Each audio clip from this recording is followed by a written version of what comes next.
Okay, sige. So, meron ako dito bato, boulders. Nandito pa rin tayo sa ano, no? Bataan. Ngayon, kung titignan natin to, benchmarker kung tawagin. Reference point, no? Reference point, ito, kung titignan natin, lapit mo sir. Para siyang mata na nakatingin doon. Diyan sa ano na yan, pagong na yan, ayan, no? Pag nasa side, parang pagong. Ayan, yung ulo nakaganon. Ayan, itong mukha na to, nakatingin dyan, tapos may deposit na nakalagay, ibig sabihin, deposit, nakalocate doon. Tatamaan niya yung isang pagong na yan, pag nasa side siya, pagong siya ang dating.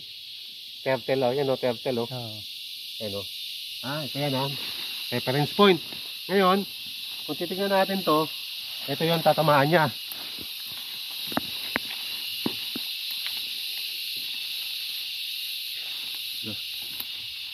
Ano?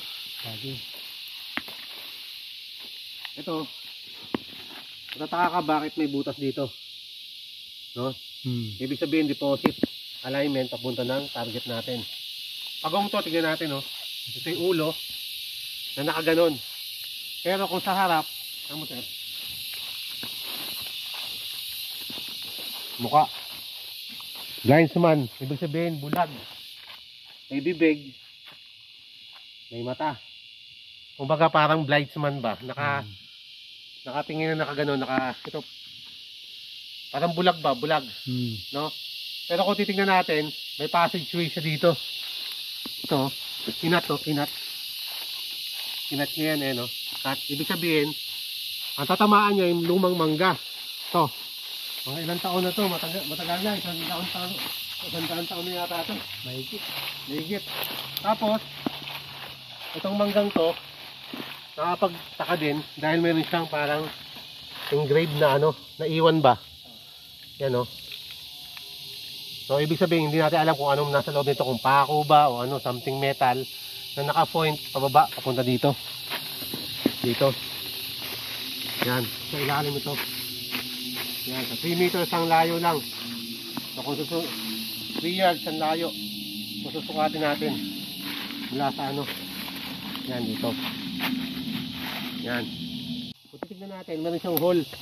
Yan, o. Naka-eye looking dun sa puno. Tapos may passage, no? Passage siya dun. Pero, kung titignan natin to, ito, nakatingin dun. Yan, sa puno na yan. Tama yung triangle formation, no?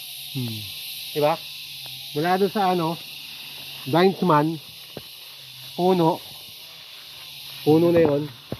Tapos hanggang dito.